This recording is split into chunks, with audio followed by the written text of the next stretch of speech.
స్లిమ్గా ఉండే వాళ్ళలో కూడా పాట్ బెల్లీ ఇదంతా ఫ్యాటే అంటారా? డాక్టర్ ఎరిక్ బెర్గ్ ఏం చెప్తున్నారు అంటే ఇది ఫుల్ ఫ్యాట్ కాదు, fatty liver, week digestion, old bloating, సిబో అయి ఉండొచ్చని. వీటికి రూట్ కాజెస్ ఏంటి అంటే the first one, most of the Indians డైట్లో ప్రోటీన్ తక్కువ, ఫైబర్ ఎక్కువగా ఉండే ధాన్యాలు, పప్పులు తీసుకుంటూ ఉంటారు. ఆల్రెడీ డైజెషన్ వీక్గా ఉన్న వాళ్ళకి గట్లో ఉండే బ్యాక్టీరియాకి ఇది ఫుడ్ లాంటిది. ఫెర్మెంటేషన్ జరిగి గ్యాస్, బ్లోటింగ్ క్రియేట్ చేస్తాయి.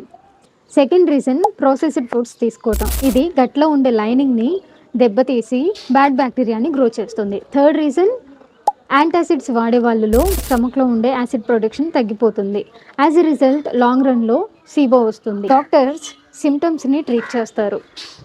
రూట్ కాజ్ అయిన డైట్ అండ్ గట్ హెల్త్ కోసం ప్రాక్టికల్ సొల్యూషన్స్ ఏంటి అంటే ప్రాసెస్డ్ ఫుడ్స్ని అవాయిడ్ చేయండి, ఫైబర్ ఎక్కువగా ఉండే ధాన్యాలు వీటిని తగ్గించండి, అండ్ ఈజీగా డైజెస్ట్ అయ్యే proteins like fish, egg, meet ఇలాంటివి ఇంక్లూడ్ చేసుకోండి. రోజంతా తింటూ ఉండకుండా గట్కి రెస్ట్ ఇవ్వండి. తినేటప్పుడు వాటర్ తాగడాన్ని అవాయిడ్ చేయండి. చిన్న చిన్న టిప్స్తో తిరిగి మన గట్ హెల్త్ని రిపేర్ చేసుకోవచ్చు. Thank you.